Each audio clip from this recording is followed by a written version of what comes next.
이제 하나님의 말씀 증거하겠습니다. 오늘 주시는 하나님의 말씀은 사도행전 12장 1절부터 17절 말씀을 함께 보겠습니다. 이 계시의 말씀 읽을 때 다 자리에 일어나셔서 한 목소리로 합독하도록 하겠습니다. 시작. 그때에 헤롯 왕이 손을 들어 교회 중에서 몇 사람을 해하려 하여 요한의 형제 야고보를 칼로 죽이니 유대인들이 이 일을 기뻐하는 것을 보고 베드로도 잡으려 할세 때는 무교절 기간이라 잡음에 옥에 가두어 군인 내식인 네 패에게 맡겨 지키고 유월절 후에 백성 앞에 끌어내고자 하더라. 이에 베드로는 옥에 갇혔고 교회는 그를 위하여 간절히 하나님께 기도하더라. 헤롯이 잡아 내려고 하는 그 전날 밤에 베드로가 두 군인 틈에서 두 쇠사슬에 매여 누워 자는데 파수꾼들이 문 밖에서 옥을 지키더니 호련히 주의 사자가 나타나매 옥중에 광채가 빛나며 또 베드로의 옆구리를 쳐 깨워 이르되 급히 일어나라 하니 쇠사슬이 그 손에서 벗어지더라. 천사가 이르되 띠를 띠고 신을 신으라 하거늘 베드로가 그대로 하니 천사가 또 이르되 겉옷을 입고 따라오라 한데 베드로가 나와서 따라갈새 천사가 하는 것이 생시인 줄 알지 못하고 환상을 보는가 하니라. 이에 첫째와 둘째 파수를 지나 시내로 통한 쇠문에 이르니 문이 저절로 열리는지라. 나와서 한 거리를 지나매 천사가 곧 떠나더라. 이에 베드로가 정신이 들어 이르되 내가 이제야 참으로 주께서 그의 천사를 보내어 나를 헤롯의 손과 유대 백성의 모든 기대에서 벗어나게 하신 줄 알겠노라 하여 깨닫고 마가라 하는 요한의 어머니 마리아의 집에 가니 여러 사람이 거기에 모여 기도하고 있더라. 베드로가 대문을 두드린데 로데라 하는 여자아이가 영접하러 나왔다가 베드로의 음성인 줄 알고 기뻐하여 문을 미처 열지 못하고 달려 들어가 말하되 베드로가 대문 밖에 섰더라 하니 그들이 말하되 내가 미쳤다 하나 여자아이는 힘써 말하되 참말이라 하니 그들이 말하되 그러면 그의 전사라 하더라. 베드로가 문 두드리기를 그치지 아니하니 그들이 문을 열어 베드로를 보고 놀라는지라. 베드로가 그들에게 손짓하여 조용하게 하고 주께서 자기를 이끌어 옥에서 나오게 하던 일을 말하고 또 야고보와 형제들에게 이 말을 전하라 하고 떠나 다른 곳으로 가니라. 아멘.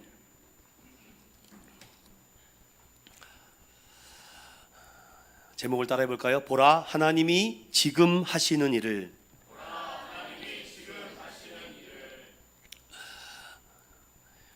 요즘 오징어 게임이 또 3가 나와서 굉장히 또 인기리에 방영되고 있다고 하는데 여러분 거기에서 제가 좀 인상 깊게 봤던 것 중에 주인공이 여기 주목하면서 얼음 하더라고요. 그런데 참 주목이라는 표현이 참 어떻게 쓰이냐에 따라서 또 좋게 들릴 수도 있고 또 굉장히 기분이 안 좋게 들릴 수도 있을 것 같아요. 그러나 저는 오늘 주목해 보겠습니다. 오늘 이 말씀은요 우리에게 던져주는 하나님의 놀라운 은혜가 많은데 제가 이 말씀을 어떻게 이 짧은 시간 안에 함께 이 은혜를 담아 여러분들에게 나눌까? 오늘은 심플하게 설교를 해야 되겠다. 어떤 해석학적 설교보다는 이 12장 1절부터 17절에 담겨져 있는 그 한 말씀에 주목하자. 그 말씀의 주목이 바로 여러분들 7절에 보시면 홀연희라는 뜻입니다. 홀연희. 잘 지금 한국 사람들도 쓰지 않는 단어인데 이 홀연히 우리식으로 표현하면 갑작스럽게 뜻밖의 급작스럽게 특별하게 여러 의미로 쓰일 수 있지만 그거는 이 성경 사도행전 1장부터 28장 전체에서 주목하는 것과는 좀 별개 어떤 서프라이즈가 아니라는 것이죠. 이 말의 헬라어 원문을 보면 이런 표현이 있습니다. 여러분들 주보에도 제가 좀 써드렸는데 따라해 보겠습니다. 카이이두. 이것을 번역하면 보라 여기에 라는 뜻이 돼요. 오늘 이 호련히 카이이두 이 한 말씀에 주목해보고 그 주목하였을 때에 하나님이 이 현장 가운데 지금 무슨 일을 하시는가, 그리고 오늘날 저와 여러분에게 지금 무슨 일을 하실까? 제가 지금 무엇을 하실까가 하나님의 섭리라고 말씀을 드렸어요. 고난은 그래서 내 시선에 따라서 그것을 하나님을 벗어났다는 것을 자동 알람 시스템이 될 수도 있고, 그 고난이 또 하나님을 벗어났다라는 그 시스템이 아니게 들릴 수도 있다는 거죠. 그래서 나에게 어떤 삶의 어려움과 고난과 뜻밖의 어떤 일이 찾아올 때 그것을 하나님의 시그널, 하나님의 신호, 하나님의 때로 보고 멈추는 사람이 있고, 또 하나님이 좀 천천히 가라는 뜻이구나로 받아서 소화시키는 경우가 있죠. 그러면 오늘 이 사도행전 12장의 말씀, 이제 1차 전도 여행을 떠나기 전에 하나님은 이 12장을 통해서 보아라 하나님이 무엇을 하는지를 보아라. 이제 이방인으로부터 복음이 흘러가기 전에 너희 예루살렘에 있는 이스라엘 백성들, 특별히 하나님의 구원받은 유대인들이 무슨 일을 하는지 네가 현장 가운데 그것을 체험하라는 거죠. 그래서 기독교는 사랑의 종교이며 체험의 종교다라고 말합니다. 여러분, 오늘 이 말씀을 들을 때 두 가지 마음이 들지 모르겠습니다. 이것이 하나님께서 나에게 하나님 은혜를 벗어나고 있다라는 자동 알람 시스템으로 들리는 분들이 있고, 그래서 이 부분에선 멈추고 돌이켜야 되겠구나, 그리고 이 부분은 너무 빨리 가면 안 되고 천천히 가야 되겠구나, 두 가지 반응이 나오기를 바라요.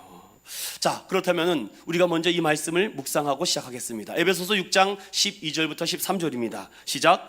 우리의 씨름은 혈과 육을 상대하는 것이 아니요 통치자들과 권세자들과 이 어둠의 세상 주관자들과 하늘에 있는 악의 영들을 상대함이라. 그러므로 하나님의 전신갑주를 취하라. 이는 악한 날에 너희가 능히 대적하고 모든 일을 행한 후에 서기 위함이라. 아멘. 그러니 예수 그리스도의 십자가의 보혈로 구원받은 믿음의 성도들에게는요, 이제 누구를 상대하느냐? 악한 악의 원수 영들을 상대한다. 그리고 너희들을 왜 그런 상황 속으로 몰아넣느냐? 그것을 능히 대적하고 이길 수 있고 올바로 서게 합니다. 그리고 하나님의 전신갑주를 취하라고 얘기합니다. 그래야지 너희가 어떻게 된다라고 말합니까? 이게 요한복음 12장 24절부터 25절 말씀입니다. 시작. 내가 진실로 너희에게 이르노니 한 알의 밀이 땅에 떨어져 죽지 아니하면 한 알 그대로 있고 죽으면 많은 열매를 맺느니라. 자기의 생명을 사랑하는 자는 잃어버릴 것이요 이 세상에서 자기 생명을 미워하는 자는 영생하도록 보존하리라. 아멘. 자, 이런 개념을 가지고 오늘 이 사도행전 12장의 말씀을 보면 내가 지금 이 말씀을 통해서 누군가는 한 알의 밀알이 되어야 되는 것이구나, 누군가는 그 밀알이 아직은 되진 않았지만 밀알이 아닌 다른 역할을 해야 되겠구나. 저는 오늘 두 인물을 이렇게 얘기하려고 해요. 한 사람은요, 순교라는 밀알이 됩니다. 왜요? 저도 모르겠습니다. 그 사람은 그냥 하나님이 때가 되어서 이제 밀알이 되어서 하나님이 더 큰 사역을 감당하진 못하겠지만 그 역할로서 거기서 마무리가 됩니다. 그러나 한 사람도 이제 밀알이 되기 그 순간 직전까지 갔다가 하나님이 다시금 끄집어내서 다른 하나님의 놀라운 일을 시켜요. 그걸 제가 여러분들에게 말씀드리려고 해요. 교회도 그렇습니다. 누가가 죽어야 밀알이 돼야 될 사람이 있어요. 서울에 가면 승동교회라는 교회가 있습니다. 그 교회는요 100년에 넘는 역사를 갖고 있는 교회예요. 그런데 그 교회 입구 옆에 가면 교회 옆에다가 순교하신 분들의 사진을 쫙 걸어놨습니다. 교회가 강함이 거기가 있어요. 교회의 이름을 위하여, 교회를 위하여 순교했던 그들의 그 혈흔들이 묻어나 있구나. 우리 인천은교회는 누가 밀알이 되고자 할까? 사랑 믿음의 성도 여러분, 밀알이 되고자 하는 사람들은요 공통적으로 이렇게 말합니다. 하나님을 바라보는 거죠.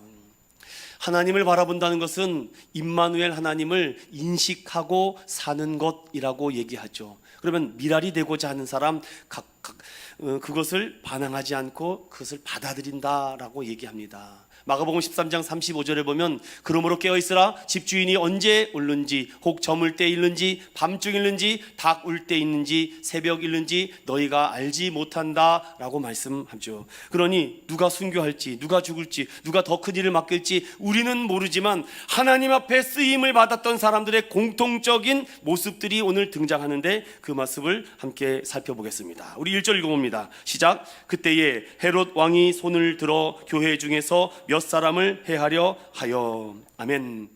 지금부터 잘 제 말씀을 따라오면 오늘 말씀이 조금 이해가 될 것 같아요. 첫 번째, 사도행전에는요 3대 기막힌 기도 사건이 있습니다. 그 얘기가 사도행전 4장 5장 12장에 기록되고 있는데, 특별히 4장은 성령 충만을 처음 받고 나서 모든 사도들이 불타는 사명자가 되어서 첫 신앙과 첫 뜨거움을 가지고 무서울 것 없습니다.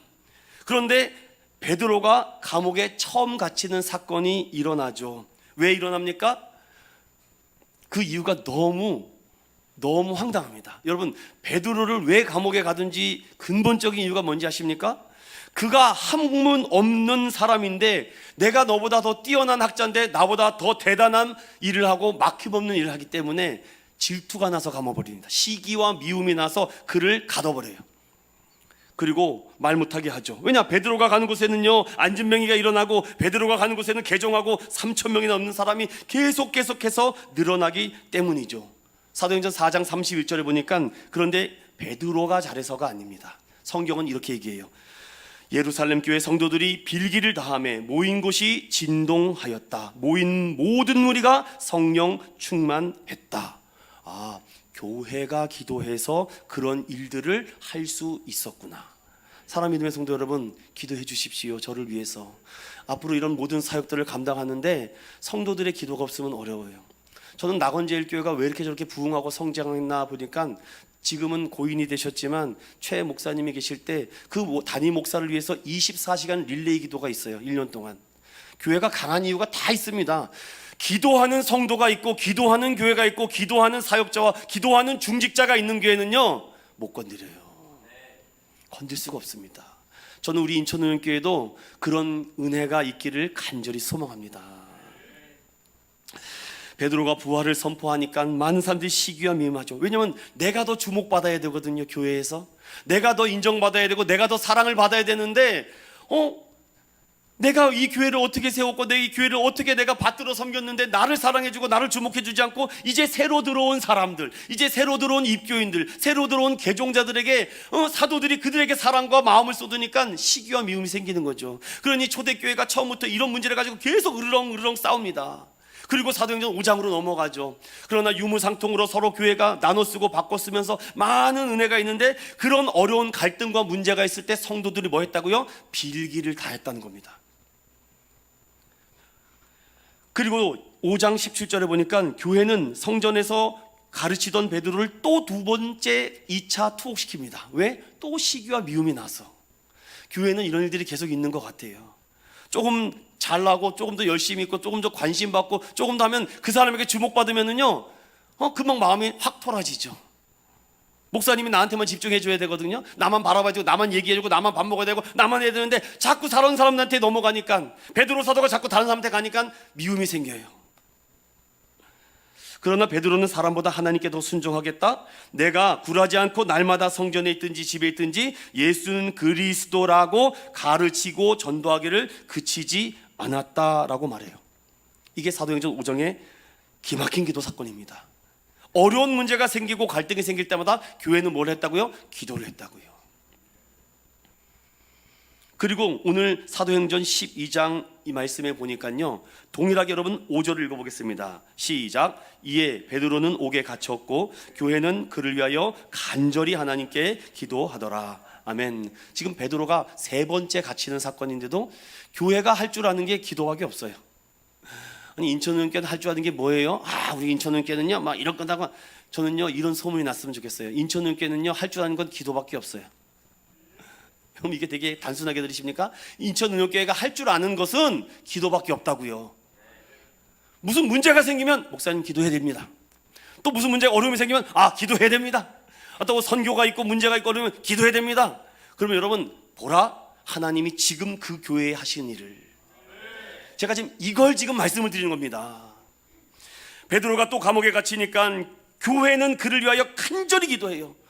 하나님께 간절히 기도하니까 여러분, 그 문제가 어떻게 풀어지는 보세요. 그들이 기도했던 방법대로 풀리는지 아니면 전혀 새로운 방법으로 풀리는지, 제가 그 얘기를 지금 말씀을 드리려고 해요.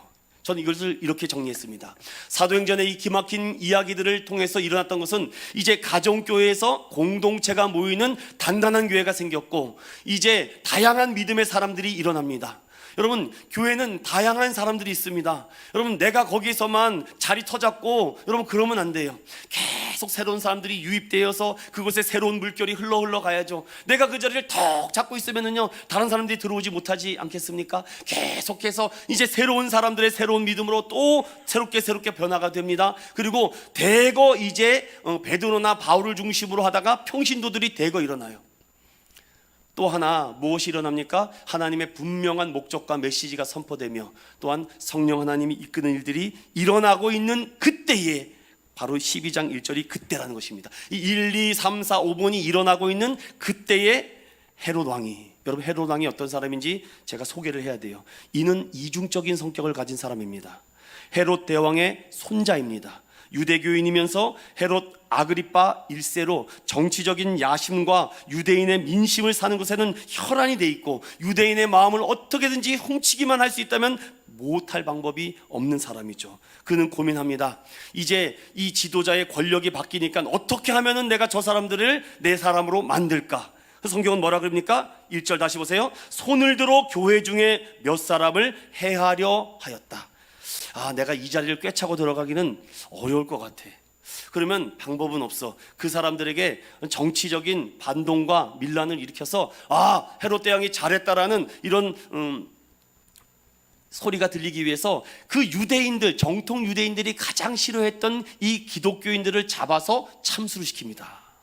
2절 보면 요한의 형제 야고보를 칼로 죽였다라고 말해요. 여러분, 이거는요 얼마나 무서운 일인지 아십니까? 당시 칼로 죽인다는 것은 분명한 법적인 죄악을 저질러야지만 칼로 참수를 합니다. 대부분 교수형이나 아니면은 돌로 쳐서 죽이죠, 율법은요. 그런데 칼로 죽였다는 것은 유대인이 유대인을 칼로 죽였다는 것입니다. 이거는 레이기 율법을 엄격하게 어기는 행동이죠. 그러니 그 사람이 나에게 돌을 던졌다고 해서 여러분 나도 돌을 던지는 건 아니라는 것이죠. 이 유대인의 헤롯 왕이 얼마나 정치적인 야욕과 정치꾼인지 그들의 민심을 사기 위해서 요한의 형제, 여기서 이 요한의 형제는 누굽니까? 예수님의 제자 야고보입니다. 예수님의 제자 야고보를 죽여요. 그런데 이 2절 한 절을 가지고 여러분 마틴 로이드 존스 목사님은 이 부분을 이렇게 해석합니다. 야고보와 요한은 분명히 예수님에게 이런 얘기를 하지 않았느냐. 예수님 마지막 주님 오실 때 누가 으뜸이 되겠습니까? 나하고 요한이를 이렇게 세워달라고 합니다. 그래서 이렇게 먼저 순교했다라고도 얘기를 하더라고요. 잘 모르겠습니다, 저는. 그런데 저는 그렇게 해석하기보다도 야고보의 역할이 여기까지인 것 같아요. 전 그렇게 보고 싶습니다. 여기는 엄성은요, 제 역할에 때가 있다고 봐요. 그러면 그때 그냥 하나님 여기까지입니까? 그럼 거기서 멈춰야 되면 돼요. 스탑! 그걸 아니라고 머리를 뒤집고 더 해보겠다고 해봤자 무슨 영광이 있겠습니까? 영광이 된다면 또 모르겠습니다. 영광도 되지도 않는데 계속 뿌리 나가지고서는 들이받으면 많은 사람들이 상처받지 않겠습니까? 저는 야고보를 아까 말씀드렸던 하나의 순교의 미랄로 하나님이 데려가셨으니, 반대로 생각해 보세요. 야고보는 얼마나 좋겠습니까? 이 땅에서 고생과 고난과 핍박과 박백 없이 하나님 나라 갔으니 이 하늘나라에서 얼마나 기쁨의 잔치를 하고 있을까? 저는 그렇게 입장으로도 생각을 해봤죠. 사랑하는 믿음의 성도 여러분, 오늘 이 말씀을 통해서 저는 이 또 하나의 사건을 봅니다. 이 헤롯이 얼마나 야비한 사람인지. 3절 보세요. 유대인들이 이 일을 크게 기뻐하는 것을 보고 베드로도 잡으려 할세. 때는 언제라고요? 무교절이래요. 감이 오십니까 여러분? 그래서 여러분 특별히 우리 교회 중직자들 정신 바짝 차려야 돼요. 교회에 어떤 행사가 있고 어떤 일이 있을 때 항상 사탄마귀가 역사합니다. 교회에 어떤 큰 행사, 큰 어떤 축제 이런 거 있을 때, 맥주감사절 이럴 때 사탄이 역사한다고요. 제일 많이. 왜냐? 얼마든지 그 전에 죽여도 되거든요. 그런데 왜 하필이면 무교절날 죽입니까? 이 무교절날은요, 많은 백성들이 이 유월절을 지키기 위해서 수십만의 사람들이 모이는 공개 처형을 시키겠다는 거예요. 여러분, 무섭습니다. 세상은 우리를 이렇게 비겁하고 야비하게 행동을 합니다. 많은 사람들 모여서 죄송해요, 개망신을 주는 겁니다. 지금 가라, 니네가 기독교인 잘났다고 해봤자 너네는 지푸라기만도 못해 라고 처절하게 짓밟아버리겠다는 거죠. 공개 망신을 시키겠다는 거예요. 공개 처형을 시키겠다는 거예요. 꼼짝도 못하게 만들겠다는 겁니다. 이게 헤롯에 갖고 있는 야욕이에요. 그러니 선하고 순진한 사람들은 여기에 대부분 많이 당해요. 무교절날 잡아 죽이겠다는 거죠. 그러니 베드로를 생포한 다음에 어떻게 합니까? 4절 보세요. 잡음에 옥에 가두었다. 군인 4씩 4패에게 맡겨 지키고 6월절 후에 백성 앞에 끌어내고자 하니, 이제 헤롯도 경험이 있잖아요. 1차 투옥 때 또 그가 탈영했죠. 2차 때도 탈영했죠. 그러니까 3차 때는요, 이것을 어떻게 16명의 군인을 가지고 24시간 교대로 이 베드로를 지켰다는 겁니다. 지금. 그리고 마지막 때는요, 어떻게 됩니까? 6절 보시면 헤롯이 잡아내려고 하는 그 전날 밤에 베드로가 두 군인 틈에 있다라고 보세요. 제가 아까 그래서 이거를 보여드린 거예요. 베드로가 마지막 잡히기 전날 밤 혹시 무슨 일이 생길지 모르니까 군인 양옆에서 쇠사를 채워서 꼼짝도 못하게 만들었다는 거죠. 참 무섭습니다. 사람들이 어떻게 이렇게 잔인하게 행동을 하는지. 하루에 4명씩이나, 내일이면 이제 목뱀을 뱉는데. 그런데 재미있는 사실은 6절 보면은 베드로가 그 전날 밤에, 이제 죽기 하루 전날 밤인데, 여기서 무슨 일이 일어납니까? 두 사슬에 매여 누워 자는데 바수꾼들이 문 밖에서 옥을 지키더니, 베드로가 자고 있었다라고 얘기를 해요. 잠이 옵니까? 내일이면 지금 죽음의 현장에 몰아 넣게 되는데, 그런데 그 시간에도 계속해서 교회는 기도하고 있었다고요. 그때에 성경 7절은 호련히 주의 사자가 나타났다. 저는 이것을 보라, 하나님이 하시는 일을. 어떻게 합니까? 7절 계속해서 봅니다. 옥중에 광채가 났다. 베드로의 옆구리를 쳐 깨웠다. 급히 일어나라 하니 쇠사슬이 그 손에서 벗어졌다. 놀라운 일들이 일어나고 있습니다. 이미 베드로는 이런 경험이 있긴 있었습니다. 그러나 그때와 지금이랑 조금 그 느끼는 감각이 틀리는 것 같은데, 저는 두 번째 놀랐던 것은 바로 8절입니다. 천사가 베드로에게 말을 합니다. 지금 빨리 도망치기도 바빠 죽겠는데 베드로에게 뭐라고 얘기해요? 베드로야, 띠를 띄어라. 베드로야, 신을 씌어라. 그리고 겉옷을 입고 따라오라. 아니, 여러분 생각해 보세요. 지금 여러분 도망쳐, 지금 옆에서 군인들이 깨면은, 조금이라도 인기척이 나서 깨기만 되면 큰일 나지 않습니까? 이 군 안에도 있고 바깥에도 있고 그 다음에도 있고 얼마나 많습니까? 그러면 조심해서 살금살금 싹 빠져나가지. 거기서 뭐 띠를 띠고 옷을 입고 신발을 신고 이러고 있습니까? 왜 이렇게 표현했을까요? 천사가 베드로에게 급히 일어나라, 여기까지는 이해가 되겠어요. 그런데 띠를 띄어라, 신을 씌어라, 겉옷을 입고 나를 따라와라. 바빠 죽겠는데 그냥 맨발로 가도 지금 시원찮을 판에 이렇게 합니까? 그런데 여러분 아십니까? 이 사건이 무슨 사건입니까? 이게 출애굽의 6월절 사건입니다. 6월절의 모습을 그대로 걱정하지 마라, 천천히 해도 돼. 우리는 급하거든요.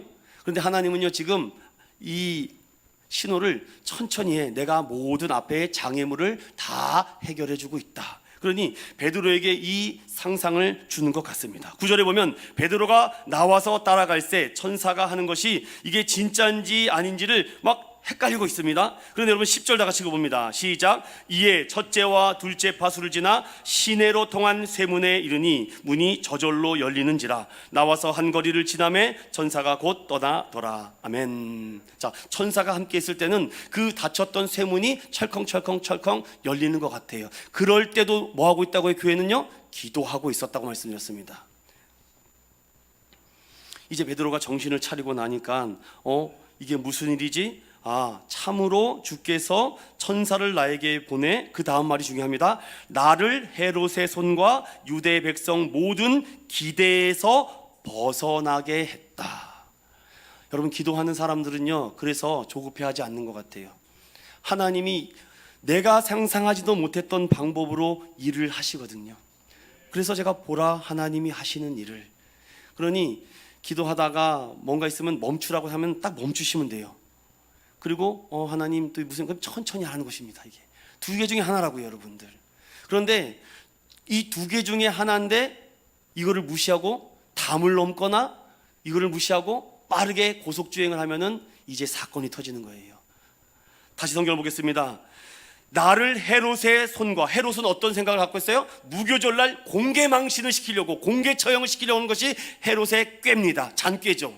그리고 이 이스라엘의 모든 유대 백성들은 봐라, 너희들이 유대교에서 기독교로 개종하니까 이런 일이 일어나는 거다. 네가 말 안 들었더니만 이런 꼴이 나는 거다. 거봐, 네가 이 말 안 들으니까 벼락을 받는 거다. 여러분, 이거는 세상 사람들이 하는 말입니다. 우리는 그런 말을 하는 것이 아니죠. 베드로는 깨닫습니다. 아, 헤롯이 나를 죽이려고 했는데 하나님이 막아주셨구나. 아, 유대 백성들이 그들이 기대해서 그들이 개종한 모든 그리스도인들을 다 망신 주려고 했는데 하나님이 딱 멈추게 하셨구나. 저는 그런 은혜가 우리 인천육교도 앞으로 더 많이 일어날 줄로 믿습니다. 그래서 여러분, 사랑하는 중직자 여러분, 재직자 여러분들, 뭐 하라고요? 절기 때 더 많이 기도하라고요. 교회가 큰 행사를 두고 있으면은요, 기도하면은 하나님이 큰 일을 이루실 줄로 믿습니다. 우리는 보라, 하나님이 우리 인천은연교회에 하실 일을, 딱 그겁니다. 그리고 여러분, 두 번째 어떤 일이 일어납니까? 이제 베드로가 전사가 떠나고 나서 이제 성도들이 있는 교회로 가죠. 근데 여기 12절 보세요. 깨닫고 마가라 하는 요한의 어머니 마리아의 집에 가니 여러 사람이 거기에 모여 뭐 하고 있다고요? 여러분, 예루살렘의 초대교회 성도들은 할 줄 아는 게 뭐밖에 없었다고요? 기도밖에 없었다고요. 뭘 할 줄 아는 게. 그래서 이런 말도 있죠. 엄마는 할 줄 아는 게 밥밖에 없다. 밥밖에 할 줄 아는 게 없다고. 맞습니다. 여러분, 밥의 최고가 되면 되죠. 여러분, 우리 이 성도들이요, 거기 모여서 여러 사람들이 기도하고 있는 것을 보니까 한두 사람이 모인 것이 아니라 다수가 모여서 통성기도, 합심기도를 하고 있는 것 같은데, 깨닫고 마가라 하는 요한인데, 마가는 로마식 표현이고 요한은 유대식 표현입니다. 그러니까 같은 사람이에요. 그 마가라는 집에 가니, 그 마가가 조금 부유했던 것 같아요. 큰 집안에 많은 사람들이 모여서 이 정도 규모가 된 것 같습니다. 모여서 기도하고 있는데 이제 베드로가 문이 자동으로 열리지 않아요. 보니까. 그래서 그 집 앞에 대문을 두드립니다. 대문을 두드려요. 대문을 두드리는데 인기척이 나도 사람들이 나오지 않는 것 같아요. 그런데 한 어린 소녀인 로데라는 소녀가, 그 아이가 이렇게 문 여는 것을 딱 보니까 소리를 들어보니 이 소리가 누구의 소리입니까? 베드로의 소리예요. 베드로의 소리입니다. 그럼 문을 열어줘야 될 거 아니에요. 깜빡했는지 이 로데라는 소녀가 미처 문을 열지 못하고 달려 들어가서 베드로가 문 밖에 섰습니다. 베드로가 문 밖에 서 있어요 라고 말하며, 여러분 15절 그 기도의 응답의 얘기를 지금 이 소녀가 그 모인 모든 기도자들에게 했는데 뭐라고 얘기합니까? 15절 시작. 그들이 말하되 내가 미쳤다 하나 여자아이는 힘써 말하되 참말이라 하니 그들이 말하되 그러면 그의 천사라 하더라. 아멘. 사랑하는 믿음의 성도 여러분, 오늘 여기서 참말이라고 하는 디스퀴리조마이라는 이 헬라어는요, 분별이고, 즉 무엇입니까? 이건 확실하다는 것입니다. 디스퀴리조마이는요, 성경에 딱 2번밖에 안 써 있어요. 이것은 확실하고 확고하고 선명하고 분명하다는 뜻입니다. 로데가 우리가 베드로 선생님이 감옥에 잡혀 이제 내일이면 죽을 거라고 해서 하나님 살려주세요. 그때 풀려났던 것 좀 풀려나게 해주세요. 베드로 선생님을 구출해 주세요. 순교당하지 않게 해주세요. 얼마나 성도들이 마음을 다해서 간절히 하나님께 기도했겠습니까? 이제 기도 응답이 됐잖아요. 기도 응답이 된 것 아닙니까 지금? 그래서 로데는 기도 응답이 됐구나, 디스퀴리조마이라는 마음을 가지고 선생님, 집사님, 성도님 얘기하면서 우리 기도 응답이 됐다고 대문 밖에 베드로가 있다. 그러니까 그 로데에게 뭐라 그래요? 너 미쳤냐? Are you crazy? 여러분, 이게 우리의 모습이에요. 이게 저와 여러분의 모습입니다. 기도한다면서요, 기도했다면서요. 지금까지 여러분 기도의 시간을 따지면 뭐 한 10,000시간 되시겠습니까? 10,000시간 했으면 여러분 무슨 역사와 기적이 나타나야죠. 그런데 우리가 다 이러고 있어요. Are you crazy? 너 미쳤냐? 로데는 기도의 응답을 믿었는데 기도하면서도 믿음 없이 기도할 때 이런 일들이 일어나요. 한 청년이 저한테 이렇게 물어봅니다. 목사님, 그러면 믿음 있는 기도만 하나님이 응답하시는데 믿음 없는 기도도 하나님이 응답하시나요? 저한테 이렇게 질문하더군요.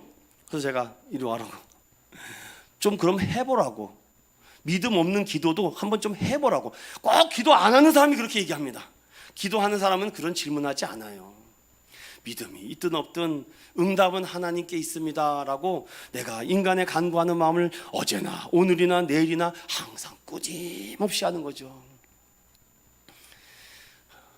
저는요, 지금도 제일 힘든 것이 하나 있다면요, 새벽 기도입니다. 매일 새벽 4시 반이면 1년 360일 이 쉬지 않고 일어난다는 거, 일주일이요? 저도 할 수 있습니다, 여러분. 한 달이요? 아유, 그까짓 건 마음먹으면 못하겠습니까? 다니엘 20기도도 하고 40기도도 하는데 이걸 1년 꼬박 하려고 하니까 하나님의 은혜가 없이는 못하겠어요. 성령님 감동 주시면 절대 못합니다.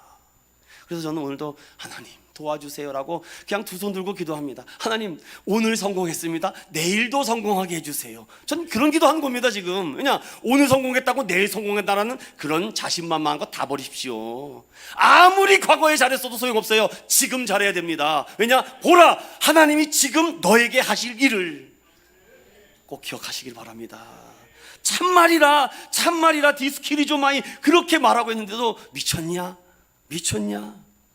혹시 천사가 아니라 환양을 받냐? 어디서 이상한 계시를 받고 어디서 기도응답, 어디 이상한 데 가서 안수 받지 마세요, 여러분.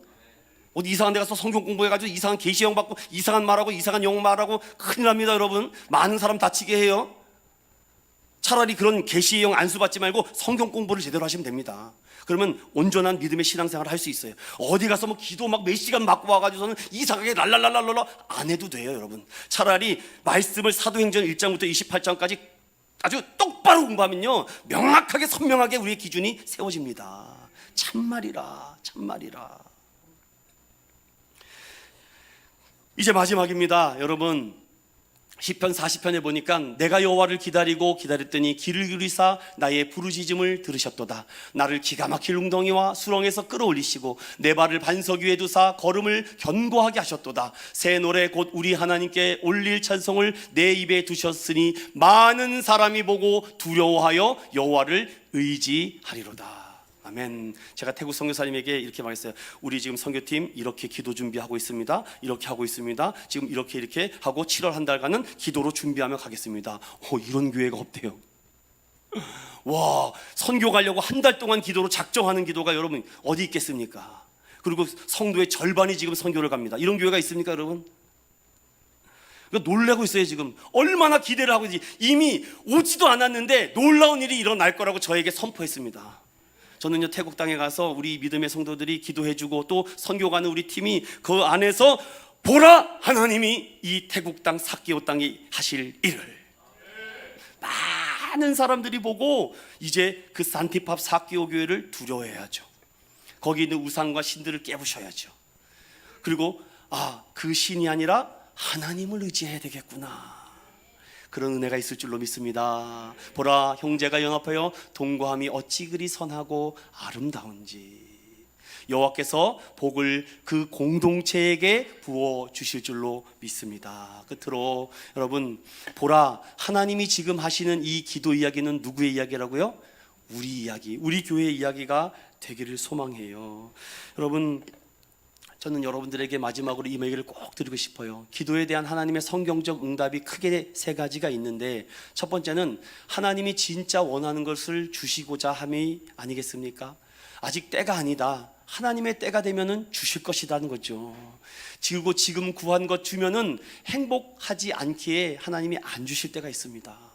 또한 구한 것 주어지면요, 하나님 없이도 살게 될까봐 안 주시는 것 같아요. 야고보서 4장 3절은 구하여도 받지 못함은 정욕으로 쓰려고 잘못 구했기 때문이다 라고 말합니다. 성경은 우리에게 그래서 어떤 믿음을 원하는지 아세요? 겨자씨만한 믿음을 원하세요. 대단한 믿음을 원한 것이 아니에요. 겨자씨만한 믿음만 있어도 보라, 하나님이 지금 하시는 일을 우리가 믿어지게 되는 거죠. 기도로 이 초대교회 성도들은요, 옥문을 열게 했습니다. 그런데 바로 앞에 베드로가 있는데도 대문을 못 열어요. 여러분, 지금 문 밖에서 예수님이 여러분의 마음의 문을 두들기고 계십니다. 마음의 문 좀 열라고. 이렇게 내가 문 밖에 서서 두드리노니, 근데 마음을 콕 걸어 잠그고 있어요. 어느 누구에게도 마음을 열지를 않아요. 그러면 하나님이 하시는 일이 일어날 수가 없어요. 아무리 여러분들이 과거에 어떤 것을 경험을 가지고 아무리 해도 지금이라 그랬습니다. 제가 보라, 하나님이 지금 하시는 일을, 이 일은 지금 그들이 기도할 때 일어났습니다. 기도를 저장하는 것도 중요하지만 지금 기도할 때 그 일이 일어나죠. 베드로가 문을 두드립니다. 그치지 않습니다. 그들이 문을 열어보니 베드로를 보고 서프라이즈, 놀랐대요. 여러분, 여기서 놀랐다는 표현은요, 이거 말이 안 되는데.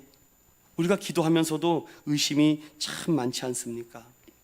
믿음 없이 기도하는 경우가 얼마나 많은지. 하나님은 퍼주시겠다라고 하는데, 그래서 저는 이 말씀을 준비하면 마지막으로 여러분들에게 이런 말씀이 떠오르더라고요. 소돔과 고모라가 망한 이유가 무엇일까? 의인 10명이 없어서 망했다라고 돼 있어요. 이거는 성경이 말하고 있습니다. 기도하는 사람 있는 곳에는요 무너지지 않아요. 그래서 교회에서 예배를 드려보면 안 돼요. 그 교회에서 기도를 해보면 안 돼요. 다수가 예배가 어려워지고 다수가 기도를 못하면 그 교회가 문제가 있는 거예요. 그런데 다수가 예배를 잘 드리고 다수가 기도가 잘 되는데 한두 사람이 안 되면 본인이 뭔가 문제가 있다는 거예요. 저는 그것이 일리가 있다고 생각합니다. 왜냐? 만약에 교회가 어려움이 있고 시험이 있고 문제가 있으면 전체가 다 시험에 들어야 되거든요. 그런데 다수는 다 예배가 뜨겁고 기도가 잘 되고 으쌰하고 믿음으로 살려고 막 전진하고 있는데 소수의 한두 명이 그러면 이거는 헤롯이에요. 여러분, 헤롯이 돼서는 안 됩니다. 여러분, 때로는 누군가는 야고보가 될지도 모르겠어요. 순교의 이슬로 사라질지도 모르겠습니다. 그건 하나님의 영광이에요. 기쁨입니다. 그러나 베드로와 같은 일들을 해야 될 사람들이 또 있을지도 몰라요. 그러면 하나님이 맡겨주실 일을 열심히 감당하면 됩니다. 시키든 시키지 않든. 의인 10명이 없어서 소돔과 고모라가 망했다는 것을 잊지 말고, 즉 말씀에 순종하는 사람 10명이 없어요. 그래서 아브라함은 이렇게 기도합니다. 하나님, 내 조카 롯이 저기에 있는데 하나님, 저 롯 좀 가정만큼은 구원해 주시면 안 되겠습니까? 소돔 땅, 고모라 땅에 수많은 사람이 있지만 롯만 구원해 주세요 라고 얘기합니다. 그럼 아브라함의 생각은 뭡니까? 아브라함은 그 롯만 거기서 싹 곧 가족만 빼내달라는 얘기 아니겠습니까? 그런데 하나님의 뜻은 무엇입니까? 소돔과 고모라를 박살내고선 그 다음에 롯을 구출합니다. 이게 하나님의 방법이에요. 하나님은 다 뒤집어 버립니다. 왜냐? 뒤집어 버려야지 다시 새로운 것이 피어나거든요. 여러분, 봄, 여름, 가을 지나고 겨울 때 꽁꽁 얼었던 것이 다시금 갈아엎고 새싹이 돋아나지 않겠습니까? 저는 또 하나 여러분들에게 말씀드리고 싶은 것은 뭐냐면, 한국에 수많은 선교사들이 있습니다. 근데 그 선교사들이 항상 하는 기도가 이거예요. 누군가 기도해야 한다면 제가 하겠습니다. 언젠가 기도해야 한다면 지금 하겠습니다. 어차피 기도해야 한다면 승부 걸고 해보겠습니다. 이게 선교사 마인드래요. 저는 저러고 있는가? 그러면서 뭐 기도 좀 한다고, 기도 좀 해봤다고 너무 자기를 자랑하고 있지는 않았는가? 사랑 믿음의 성도 여러분, 한국에 수많은 선교사들이 있습니다. 순교자의 피로 대한민국 땅이 얼룩졌죠. 140년 전에 선교사들이 들어와서 수많은 복음과 교회를 세워서 많은 사람들이 이제 조선 땅에 부흥이여 어서 오라. 1905년 원산에, 1907년에 평양에 대부흥이 일어나며 이제 100만 년의 구령으로 이 조선 땅에 어마어마한 부흥이 일어나겠다라고 기대했는데 일제 한일 합병이 될지 누가 알겠습니까? 36년 동안 죽어라 견디고 참았습니다. 그리고 광복을 맞고 나서 수많은 선교사들이 죽음을 당하고 핍박과 수많은 사람들이 투옥당해서 죽었습니다. 그럼 하나님, 우리 이 대한민국 땅에 더 큰 은혜를 주세요 라고 광복 이후에 5년 동안 무엇을 했습니까? 서로 네가 잘못했다, 네가 잘못했다, 너 때문에 그랬다, 너 때문에 5년 동안 싸웠더니 하나님께서 여러분 아시다시피 50년 6월 25일 날 하나님이 6.25라는 남북전쟁으로 처참하게 무너뜨리지 않습니까? 그리고 나서 대한민국 사람들 정신을 차려요. 하나님이 하시는 일을 우리가 자꾸 막고 있었구나. 하나님이 하시는 일을 열어드려야 되는데. 성경에서 인내라는 말을 종종 찾아볼 것입니다. 인내라는 말을 전 이렇게 표현드리고 마치고 싶어요. 정말 소중한 것이 무엇인지를 걸러내게 하는 게 인내예요. 쓸데없는 거품을 제거하는 게 인내며 본질을 본질답게 만드는 것이 인내 아닐까요? 기도는 인내입니다. 누가 살아남느냐, 누가 살아남게 되느냐. 사랑 믿음의 성도 여러분, 그 기도하는 한 사람을 통해서 땅 끝까지 외치게 될 것이고 구원의 하나님을 선포하게 될 것입니다. 보라, 하나님이 우리 인천의원교회 믿음의 성도들에게 하시는 일을, 그 일을 기대하는 저 여러분 되시기를 축원드립니다.